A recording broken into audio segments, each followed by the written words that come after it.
Il nous serait sinon difficile, du moins impossible, à parvenir à la maîtrise et à la gestion totale de notre existence, de notre environnement, sans la connaissance de choses essentielles, de vérités spirituelles. Madame, Monsieur, fidèles téléspectateurs, merci de nous retrouver dans Bibliothèque. Vous faites bien de nous suivre. Bibliothèque. Espace littéraire pour la promotion du livre chrétien et de leurs auteurs. Brice Guigré vous invite à partager le plaisir de la lecture à travers Bibliothèque. Lundi, jeudi, vendredi et samedi à 11h05 sur Béni TV, The Blessing Channel. L'un de ses principaux objectifs sur la base de son appel et de la vision à lui accorder par le Seigneur, il veut emmener les chrétiens à la victoire totale, surtout sur les œuvres de l'ennemi. Madame, Monsieur, vous suivez Bibliothèque et nous recevons aujourd'hui le pasteur Abdoulaye Eli Ouattara. Avant d'aller plus loin, je vous invite à le découvrir dans cette articulation biographie.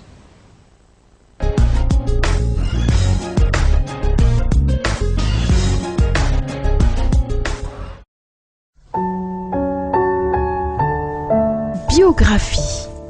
Le révérend Abdoulaye Eli Ouattara est le pasteur principal de l'église Béthanie Espérance à Angré-Cocody, en Côte d'Ivoire, de la mission internationale des églises Béthanie Mideb, où il sert Dieu avec son épouse Anne-Rosalie Ouattara. Ils sont parents d'une adorable fille, Grâce Esther Victoire Ouattara. Il est aussi enseignant à l'école biblique Béthanie. Il travaille auprès de l'apôtre Pangui Bernard, président fondateur de la Mideb, son père spirituel, ayant à son actif un autre livre, Prier pour rentrer et posséder l'année 2013. Pasteur Abdoulaye Eli Ouattara, vous êtes le pasteur principal à l'église Béthanie Espérance. Nous sommes très heureux de vous recevoir à nouveau sur notre plateau. Voilà. Nous sommes très heureux, je le disais tantôt, à juste titre, sinon à plus d'un titre, parce que vous avez avec vous votre inspiration, ce que vous recevez du Seigneur, la possibilité d'écrire plusieurs ouvrages, notamment dans le domaine de la délivrance. Après la délivrance des fondements, les alliances, les autels. Aujourd'hui, vous êtes avec nous avec les condamnations. C'est assez important. Vous avez d'abord écrit le verdict du grand juge. Aujourd'hui, nous parlons des condamnations. Condamnations dans un premier temps. Qu'est-ce que nous devons pouvoir comprendre par ce titre? Je vous remercie, que Dieu vous bénisse. Vous savez, la Bible déclare que mon peuple périt faute de connaissance. Et il y a une vérité qu'il faut que les gens retiennent. La Bible nous dit dans le livre de 1 Jean au chapitre 3, verset 8, que le Fils de Dieu apparu pour détruire les œuvres du diable. Et si on nous parle des œuvres du diable à détruire, c'est que le diable continue de travailler. Et par le titre, les condamnations, nous voyons là un peu que c'est un processus que nous avons commencé. Au départ, nous avons commencé par le verdict du grand juge, bien sûr, en détruisant tout ce qui était verdict, qui avait été imposé par un tribunal des ténèbres. Effectivement. Et après cela, nous sommes allés sur les fondements. Et nous avons défini les fondements comme étant tout ce qui a été fait avant, pendant et après la naissance d'une personne, d'une entreprise, d'un mariage, de sorte à donner une stabilité. Mais dans un sens. C'est ça. Et ça, c'est quand on ne connaît pas Jésus. Mais ces choses, quand on devient chrétien, deviennent des problèmes pour nous. Donc, quand nous avons vu la généralité des fondements, il a fallu maintenant chercher à comprendre comment détruire ces fondements. Donc, nous avons commencé par la délivrance des fondements, acte 1, les alliances. Donc, toutes choses partent par des alliances. Alors que l'alliance, c'est quoi? C'est une entente, c'est un accord entre deux ou plusieurs personnes, entre deux ou plusieurs États, dans le but d'avoir des choses en commun. Et donc, aussi, dans la vie d'une personne, des parents peuvent aller faire des alliances. Et à travers ces alliances-là, pour avoir quelque chose. Donc, nous avons attaqué les alliances. Et après ça, nous avons attaqué la délivrance des fondements, les autels. Et les autels, nous avons vu que les autels ont une mémoire. Et les parents vont vers des idoles et puis aller faire des alliances. Mais ces alliances-là vont être confinées dans des autels. Et ces hôtels-là vont enregistrer cela. Oui. Brice, voyez-vous un peu, un enfant, avant même sa naissance, ses parents l'ont désiré. Et ses parents vont devant une eau et puis faire une alliance avec cette eau-là. Oui. Et cette eau-là, il y a un hôtel qui est bâti là. Et qui vont dire à cette eau, si tu nous donnes un enfant, si c'est un garçon, il sera ton mari. Si c'est une femme, elle sera ta femme. Mais avant même que l'enfant ne naisse, l'autel a enregistré cette parole. Cette commande, si on peut le dire. Effectivement. Et l'autel va proclamer dans le temps et dans l'espace la parole. Oui. Donc la mère va prendre une grossesse. Et la mère va accoucher. Et l'enfant va se retrouver être condamné. Bien sûr. Donc, si on veut définir la condamnation ici, la condamnation peut être, par exemple, un châtiment, si on passe sur la base juridique, un châtiment qui est imposé après un tribunal, une sentence qui est donnée à quelqu'un. Pour la proclamation d'un verdict. Effectivement. On peut aussi définir la condamnation comme étant une accusation. On accuse quelqu'un d'avoir fait quelque chose. Mais c'est la troisième définition qui va nous retenir encore plus. Effectivement. La troisième définition, c'est quoi? La condamnation est une décision. Une loi établie. Une loi établie. Donc le père ou la mère qui va aller consulter une idole en disant à l'idole, si tu me donnes un enfant, si c'est un garçon, il sera ton mari. Si c'est une femme, elle sera ton épouse. Donc l'enfant, même avant la naissance, la décision du père qui est établie comme une loi établie sur la vie de l'enfant, va devenir une condamnation. Et vous allez remarquer que cet enfant va grandir. Quand il va atteindre l'âge de se marier, le problème de mariage sera difficile. Oui. Parce que déjà, il y a déjà un mari ou une femme qui existe, mais sur le plan spirituel. C'est ça. C'est ça. Assez important, vous venez là de définir, selon ce que vous avez consigné dans cet ouvrage, la condamnation, selon vous et selon l'inspiration donnée par le Seigneur. Une autre question assez importante qui apparaît d'ailleurs dans votre ouvrage. Où peut-on prononcer une condamnation? On peut prononcer une condamnation, c'est une très bonne question. Oui. On peut prononcer une condamnation dans une juridiction, dans un tribunal, alors qu'il peut avoir un tribunal physique comme un tribunal spirituel. C'est d'ailleurs ce qui nous concerne. Alors que là, ce qui nous concerne, c'est le tribunal spirituel. Bien sûr. Et quand les parents s'en vont faire une entente, une alliance dans une forêt, devant une eau, c'est avec des esprits. Mais maintenant, quand on refuse d'appliquer cette loi qui a été établie, donc on devient une victime et on devient quelqu'un à abattre, quelqu'un à rechercher, quelqu'un à condamner. Et vous comprenez?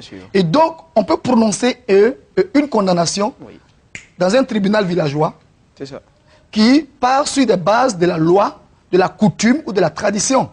Il y a des coutumes où, vous allez voir, on dit que les jeunes filles n'ont pas le droit de voir un masque. C'est ça. Et puis quand le masque sort, toutes les jeunes filles sont obligées de se cacher.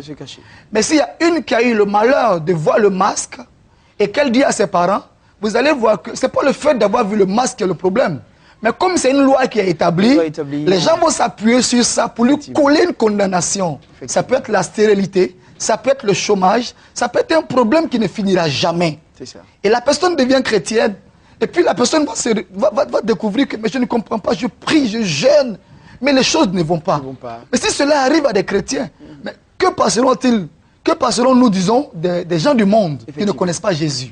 Effectivement.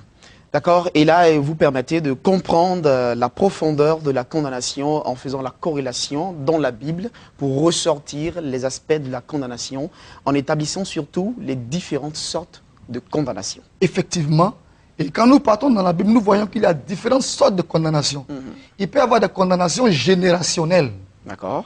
Ça veut dire que ces condamnations partent depuis des temps anciens, peut-être depuis 4 ou 10 générations avant toi, et ces choses-là ont été établies.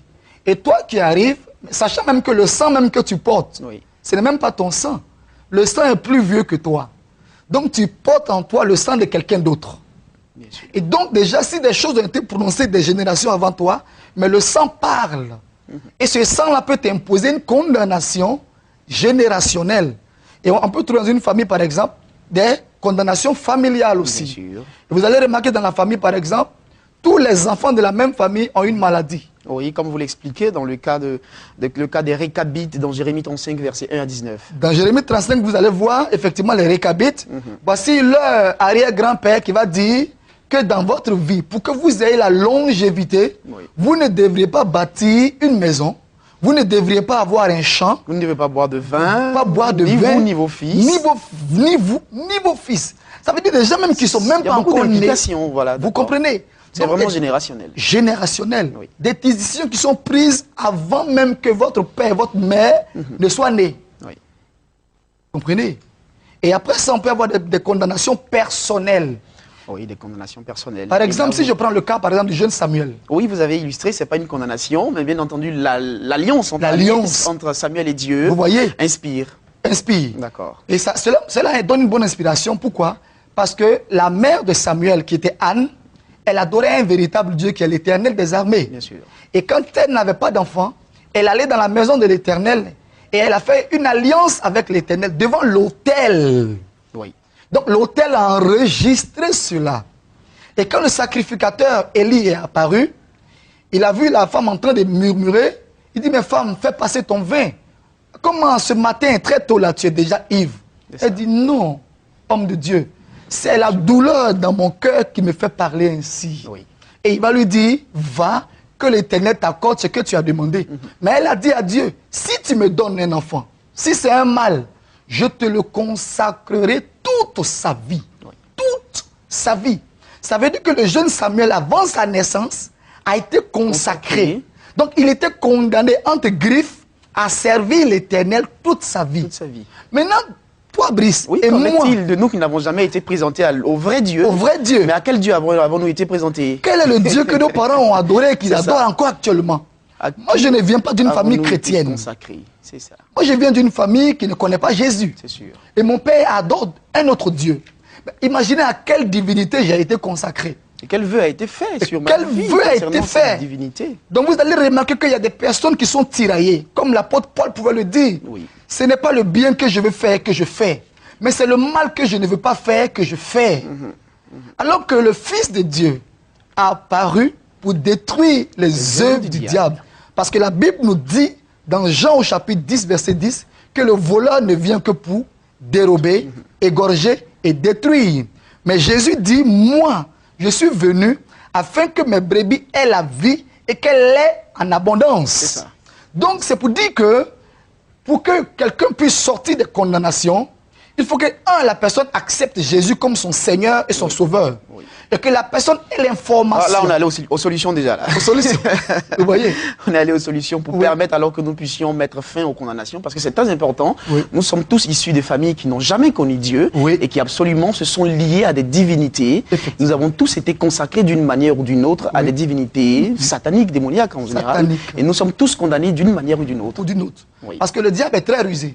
Vous allez remarquer que le diable, il travaille dans chaque continent d'une manière ou d'une autre. Oui. Si vous allez en Asie, vous allez remarquer qu'en Asie, Oui, le diable va se manifester en tant que le dragon. c'est ça.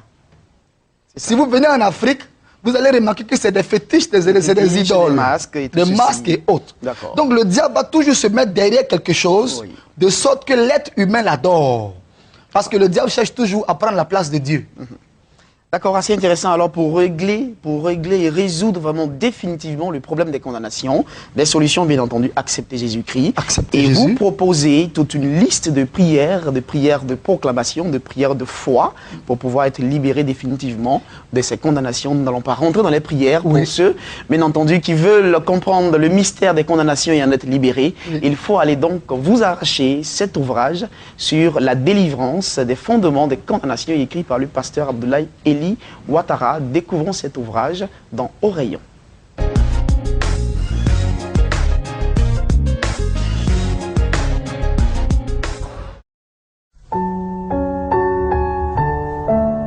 Au Rayon, cette semaine, la délivrance des fondements, acte 3, les condamnations. La Bible déclare: il n'y a donc maintenant aucune condamnation pour ceux qui sont en Jésus-Christ. Romains, chapitre 8, le verset 1. Qu'à travers ce livre, l'Éternel vous révèle et vous donne la victoire dans le nom de Jésus sur toutes les décisions prises par une autorité sur vous, vous condamnant à vivre une situation que vous n'avez choisie de votre propre volonté.